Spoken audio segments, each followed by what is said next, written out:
Bonjour tout le monde, j'espère que vous allez bien. Dans cette vidéo, on va voir ensemble comment investir en bourse et surtout comment éviter de perdre de l'argent inutilement.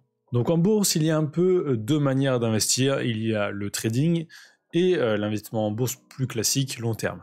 Donc le trading, ça va être par exemple de spéculer sur une ou deux semaines ou plus ou moins encore sur une position et se dire cette position elle va baisser ou elle va monter. C'est la forme d'investissement en bourse la plus compliquée, la plus risquée.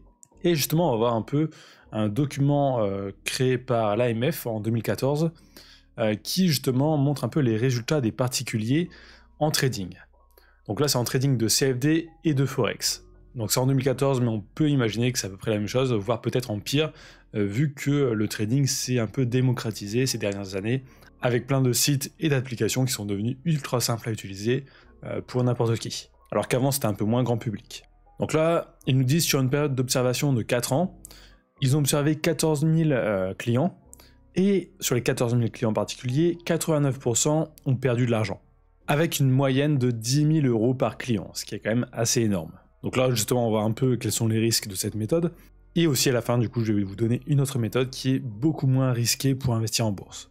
Donc là, c'est les statistiques pour une étude qui a été faite entre 2009 et 2012, voire 2013. Au total, sur cette période, sur ces 14 799 clients, c'est 161 millions qui ont été perdus, juste par ce petit groupe d'investisseurs. Donc justement, on peut voir là, ici, les montants qui ont été perdus ou gagnés par les particuliers sur cette période. Donc on peut voir vraiment que la grosse majorité a perdu de l'argent. Certains ont perdu plus de 50 000 €. Il y a aussi un très petit pourcentage qui a gagné plus de 24 000 €, mais c'est assez minime. Mais sinon ici on voit que vraiment les pertes sont assez importantes. C'est souvent plusieurs dizaines de milliers d'euros. Donc là ils nous expliquent un peu pourquoi les traders perdent de l'argent. Alors là ils nous disent que c'est à cause des frais élevés sur certaines plateformes. Alors ça j'en suis pas sûr, c'est pas ça qui va vous faire perdre tout votre capital. Donc là, il le dit justement, ça représente une perte seulement de 14% du capital du client. Et je vais vous expliquer pourquoi justement ces frais ont été élevés. Donc si vous investissez en bourse en fait un peu de la manière classique, donc vous achetez par exemple 2-3 actions, là les frais seront très minimes. Mais là les statistiques sont faites sur les CFD. Sur les CFD, en général, c'est des personnes qui utilisent des effets de levier. Donc par exemple, ils vont investir 100 € sur une position, ils vont mettre un effet de levier de x10, donc quand l'action va prendre 10%, eux ils vont toucher 10 fois plus d'argent, mais aussi quand ça fait moins 10%, ils vont perdre 10 fois plus d'argent. Donc c'est pour ça que dans cette étude, les gens peuvent perdre énormément d'argent. Mais aussi quand on met des effets de levier, les frais sur les plateformes aussi sont en général multipliés aussi. Donc les gens vont payer beaucoup plus de frais aussi. Donc c'est pour ça que là, les frais représentent un montant quand même assez important, 14%. Ensuite ici, ils disent aussi sur une période. Donc là, c'est pour les personnes qui ont commencé par exemple en 2009, s'ils ont continué jusqu'en 2012, ils ont perdu de plus en plus d'argent. Donc là, juste la première année, ils ont fait quasiment moins de 5 000 € en moyenne, et là sur 3 ans, ils ont fait moins 26 000 € en moyenne. Donc en gros, ça leur a pas suffi de perdre 5 000 € la première année, ils ont continué. Et là on peut voir même que plus les gens font d'ordre, donc plus ils font de transactions, plus ils perdent d'argent. Donc ce que vous devez retenir avec ces informations, c'est que le trading c'est ultra risqué. C'est un métier.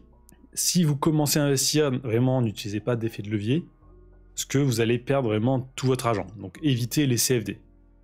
Donc là justement, ce qu'on a vu c'était vraiment pour de la spéculation. Les gens qui font ça pour la spéculation, qui veulent se faire en général beaucoup d'argent. Mais en bourse, il y a aussi d'autres méthodes d'investissement. On n'est pas obligé d'utiliser les CFD et pas du tout obligé d'utiliser les effets de levier. Et justement, si vous voulez investir un peu plus sereinement, il faut absolument éviter les effets de levier. Donc la méthode où les gens gagnent en plus, alors pas en pourcent gagné, mais vraiment sur le long terme, là où les gens gagnent plus, c'est quand ils investissent vraiment sur le long terme, sur des actions en lesquelles ils croient, qui ont déjà fait leurs preuves, ou sur des ETF.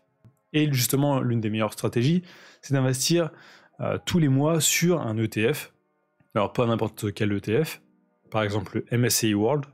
Donc là justement c'est un petit test sur 10 ans avec cette stratégie, donc d'investissement en long terme sur un ETF MSCI World, en investissant une somme prédéfinie tous les mois. Là on peut voir les statistiques, sur 10 ans on arrive à 9,61% de moyenne par an. Donc le DCA c'est vraiment la méthode d'investissement la plus simple, la plus utilisée par les gros investisseurs qui veulent pas se prendre la tête, et en plus ça permet de limiter les risques. Donc là on peut voir un peu les pourcentages, combien ça aurait fait par an avec cette stratégie. On peut voir, il y a des années où on aurait fait plus 26%, 22%, 28%, mais d'autres aussi où on aurait fait moins 8%. Donc, en gros, c'est pas stable tous les ans. Il y a toujours des ans avec de la perte. Mais sur le long terme, on arrive à quelque chose d'assez stable, comme on peut le voir ici. Donc ça, c'est clairement la meilleure solution pour investir si vous ne voulez pas prendre de risques inutiles et si vous ne voulez pas y passer trop de temps. Donc à retenir, du long terme, du DCA et des actifs solides ou un ETF. ETF World. Donc vous ne deviendrez pas riche avec cette méthode, ça permettra de faire un maximum 10% par an, ce qui est déjà pas mal. Mais avec cette méthode, il y a peu de chances que vous perdiez tout votre argent. Et justement, pour les personnes qui voudraient apprendre à utiliser cette méthode, je viens de sortir une formation dessus. Donc j'explique vraiment en détail comment appliquer cette méthode, quelles sont les meilleures plateformes à utiliser. Il y a aussi des petites stratégies à utiliser pour améliorer votre fiscalité, donc payer moins de taxes. Donc j'explique tout dans cette formation. Donc si vous êtes débutant en bourse, que vous voulez commencer à investir plus sereinement, alors c'est pas une méthode miracle, il y a toujours des risques, c'est de la bourse, mais les risques sont quand même assez limités. Donc si ça vous intéresse d'en savoir plus sur cette méthode et de commencer à l'appliquer là directement dans les jours qui suivent, n'hésitez pas à aller voir le lien juste dans la description de cette vidéo. Donc voilà, j'espère vous avoir fait comprendre que le trading avec les CFD et les effets de levier, c'est absolument à éviter si vous voulez gagner de l'argent, à moins que vous vouliez en faire votre métier, mais ça vous prendra plusieurs années d'apprentissage, et qu'au contraire, si vous voulez investir plus sereinement, il y a des méthodes beaucoup plus adaptées. Donc si vous êtes arrivé jusqu'ici dans cette vidéo, tapez bourse dans les commentaires, ça me permet de voir si les gens regardent bien jusqu'au bout les vidéos, et ça m'aide aussi énormément pour le référencement. Donc likez, commentez, abonnez-vous, et je vous dis à très bientôt.